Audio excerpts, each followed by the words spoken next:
Welcome to Ranger Stories. My name is Tennyson E. Stead. I'm the creator of Jump Rangers, and this is the show where I read things that I'm writing in the Jump Rangers universe and probably edit and discuss them for your viewing pleasure.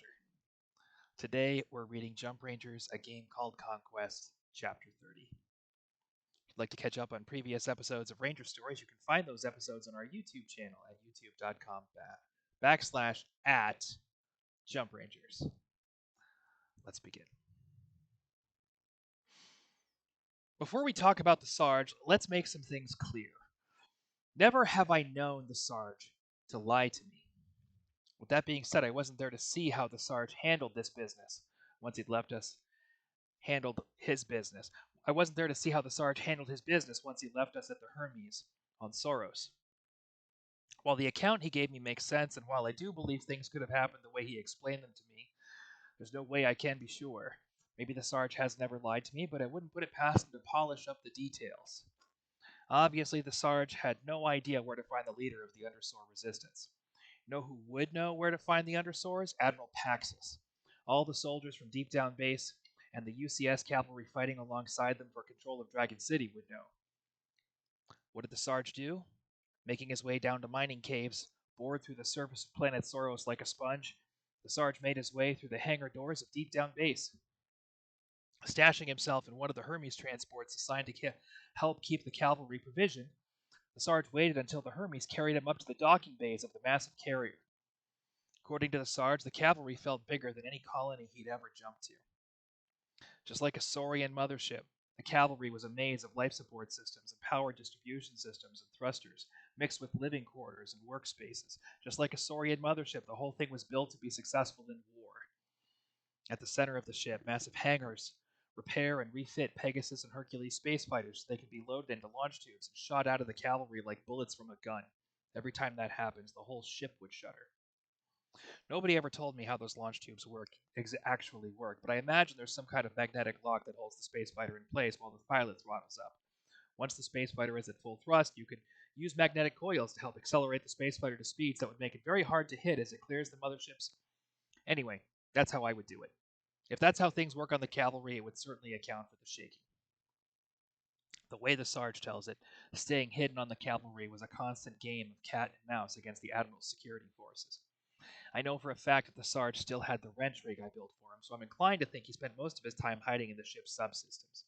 If the Sarge ever tells you this part of the story, he'll make it sound a lot more impressive. What impresses me is the fact that he found the Undersore Resistance. Even among the Admiral's most trusted commanders, the location of Kra and the Undersores fighting for Dragon City must have been a closely guarded secret. Just like any colony, the cavalry has a command center. Most of the Admiral's time was spent there. According to the Sarge, that's where he waited for the Admiral to show. If you ask the Sarge, he was ducking and dodging between the shadows like a wild Brady on Planet Armageddon. If you ask me, he was watching from the air vents. However he did it, the Sarge kept an eye on the Admiral until the Undersore ground forces called him up for a war summit. Nobody wanted to give away Kra's location, so all the strategy sessions between Kra and Admiral Paxis were held in person. Just like Commander Paxis, the Admiral believed in sharing information face to face. According to the Sarge, the Admiral travels with a small crew in a very heavily modified Argos gunship. Just like any other ship, the Argos gets filled with fuel and air and water. Somewhere on the cavalry, there's going to be a tiny but otherwise very familiar version of the Saurian air cans. Somewhere there needs to be a system for scrubbing and pumping air into the Admiral's Argo. If you ask me, the Sarge got small and went in through the air cans. Is that technically the same thing as darting through the shadows and evading through the thorough security sweeps of the Admiral's security forces? Yes, technically it's the same thing. Like I said, I don't believe the Sarge has ever told a lie. So the Sarge followed Admiral Paxis to his meeting with Kra and the Undersore Resistance. From there, he followed Kra back to his secret base beneath the Undercity of Dragon City. That's not what I meant to do. Hang on one second. The Undercity of the Saurian capital.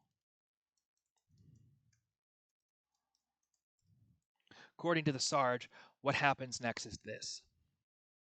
Approaching the outer defenses of the Undersore staging area, greeting the Undersore guards in the traditional way, the Sarge demanded to meet Kra in single combat as a test of his worthiness as an advisor to the Undersore Resistance. When the Sarge said this to me, I told him he was out of his 9-year-old mind. Looking me in the eye, the Sarge asked me a question I hadn't considered before. Do you think the Admiral ever challenged Craw to single combat? Excitedly, the Sarge sat there and regaled me with stories about Craw the Gladiator's victories in the arenas of Dragon City. When Craw started leading the Undersore resistance, it was his fame as a gladiator that won him the hearts of the Undersores who fight with him. Admiral Paxis never understood Craw as an Undersore. All he really did was use him as a resource. If the Sarge was going to get Craw to act against the Admiral's plans, if he was going to trust the Sarge more than he trusted the Admiral himself, then the Sarge needed to find a deeper bond than the Admiral had ever bothered to find. So I think the Sarge. Do I think the Sarge challenged Craw to a fight? Yeah, I do. And so, in the ruined depths of Dragon City, surrounded by the crumbling wreckage of ancient Saurian cities, uh, ancient Saurian of an ancient Saurian metropolis, long since forgotten and built over, with Underswords shouting their support for their leader from every direction, a 9-year-old jump ranger from the Xenocore faced off against one of the greatest warriors that any Undersword has ever seen. Circling the arena, with the tools of their trades held in hand, the two combatants sized one another up. In his gleaming bronzed armor, wearing a helmet fashioned after a Rexor's skull, with a sonic sword held before him, Craw snarled viciously. Plenty of fighters would have taken one look at the sergeant and let down their guard. Craw has lived his life under the telepathic oppression of the Saurian Rexors better than anyone. Craw knew that any fight might be his last. Better than anyone, he knew that his senses can lie to him. For his own part, the Sarge knew that he needed to beat this Undersore. Under the terms of the challenge, neither he nor the Undersore leader would be using their firearms. Under the watchful eye of a Saurian challenge master, the Sarge's firecracker and his missiles were sitting with Craw's disruptor pistol to the side of the arena. What Craw wasn't counting on was the Sarge's wrench rig. Getting small, the Sarge ran across the arena and started climbing up the gladiator's armor. Sensing the extra weight of the jump ranger, Craw started bashing his own armor to shake the sergeant loose. Shocked by the vibrating metal, the Sarge was tossed to the floor by the Undersore's blow. Getting big, the Sarge gave the Undersore a target to strike at. Swinging hard, the Undersore spared no force in bringing his sonic sword down on the Sarge's head. But the Sarge shrunk down again, rolling out of Craw's blow. With a mighty clang, the Undersore drove his sword into the stone floor of the makeshift arena. While the Undersore put his weight into pulling his sword free, the Sarge ran up the blade and squeezed his way between the grip and the Undersore's sinewy hand. Getting big, the Sarge broke the Undersore's grip, exploding into the space between Craw's hand. So squeezed his way between the sword, the hilt, and the Undersore's the sword hilt, the between the hilt and the Undersore's sinewy hand. Getting big, the Sarge broke the Undersore's grip, exploding into the space between Craw's hand and his trusty sword. The Sarge actually knocked him back. Gripping the sword, the Sarge got small again. Shrinking the sword down with him, the Sarge freed it from the ground, and that's when things started to turn for Craw. Climbing up the Undersore's leg again, the Sarge started cutting the Undersore's ornate bronze-colored shin plates off his leg. Smashing at the armor with his hands, Craw tried swatting the Sarge away. By the time the Sarge was getting started on freeing up the gladiator's breastplate, Claw was ready to concede the battle. How could Craw refute the Sarge's value as a tactical advisor when the Sarge had bested him in combat? Most Underswords live their lives trapped by the oppressive telepathic power of the Rexors. More than ideas, more than feelings, the Underswords trust action. What you can do is more important than what you know or claim to know. Anyway, that's how the Sarge explained it to me. How true is it? Beating Craw in a one-on-one trial by combat convinced the Underswords that the Sarge was worth listening to. What the Sarge explained to the Underswords was that we had a plan for defeating the Saurian occupation of Earth. Our plan was to use the same tactics that drove the Saurian horde from Planet Mist. Obviously, it's a plan that works. Admiral Paxis knows about our plans, and he's actively trying to stop us. Why? Does Admiral Paxis want to save Earth, or is he more interested in the power he gains by leading humanity into war? Without hesitation, Craw told the Sarge that Paxis was a man hungry for power. All his life, Craw had lived under the threat of people like Admiral Paxis. Fighting battles with the Admiral had shown the Underswords that victory was possible. If Craw can use the Admiral's power lust to help build a revolution on Soros, then the Admiral could still be useful. When the Admiral eventually abandons Craw and the Undersword revolt to pursue his own glory, the Underswords will be prepared to fight alone. Would the Underswords be willing to help us in exchange for our help in bringing the spore to planet Soros? When the Sarge asked Kra this question, the gladiator laughed. All the Underswords have left is the ruins and the memories that are buried beneath the cities the Rexors have built. No part of Soros is alive. What is there to save if not the history? Even if the Jump Rangers were right about the spore and what the spore bugs can do, what would be left of the Soros these Underswords are fighting for when the spore was finally gone? Looking back at these events, I still think about that question. Back in the arena beneath the Undercity, the Sarge laid out our plan for the Underswords. Carefully, the Sarge explained our need to keep Alien City busy long enough to let the spores make landfall and spawn their hives on planet Earth. Then the Sarge asked Kra another question I hadn't considered. If nobody can fight on planet Earth for the next 10,000 years, who else would the Admiral find? Where else would the Admiral find his glory but on planet Soros?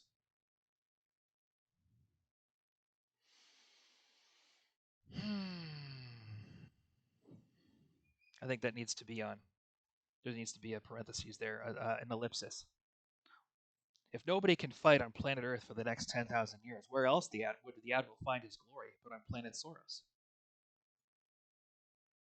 That's an interesting question. Okay, so I like how this one came out. I'm going to go over it, but I think it's in a lot better shape than a lot of the other chapters that I've read. It's fun. It moves. It's got interesting themes. We're exploring a side of the universe that we haven't really gotten into. I like it. We have a game on Saturday at 2:30 called Metagame with myself and Epiluni and Federico Estevao. It's the devs working on Jump Rangers playing Jump Rangers stream, and we have a game on Monday, which is the rookies, which is people who are not working on Jump Rangers and are brand new to the game playing Jump Rangers. Also at 2:30 Pacific time, Los Angeles time. If you join me for these streams, feel free to chime in. Both streams are, are fun people. They're both good games. We like input, so please feel free to participate. And the other stream that I have going right now is on Mondays at 10 a.m. Pacific time. It's called Rangers Roost. It's a time to sit and talk about what's going on with me, what's going on with geek culture, what's going on with anything remotely pertaining to screenwriting or game development. So I'd love to see you there. This was my birthday week. Ipiluni threw me a surprise party. Actually, a lot of people who I hadn't seen in quite some time that I grew up role playing with were there, which was a lot of fun. And so that was on Saturday, and then kind of extending to today, my birthday, because because it was technically on Tuesday. We had a busy day on Tuesday, but there's a big Star Citizen patch dropping today, and I'm excited to see what that's about. So I'm gonna get some spaceships and wrap up my birthday in style, start playing the new patch. That's what that's about.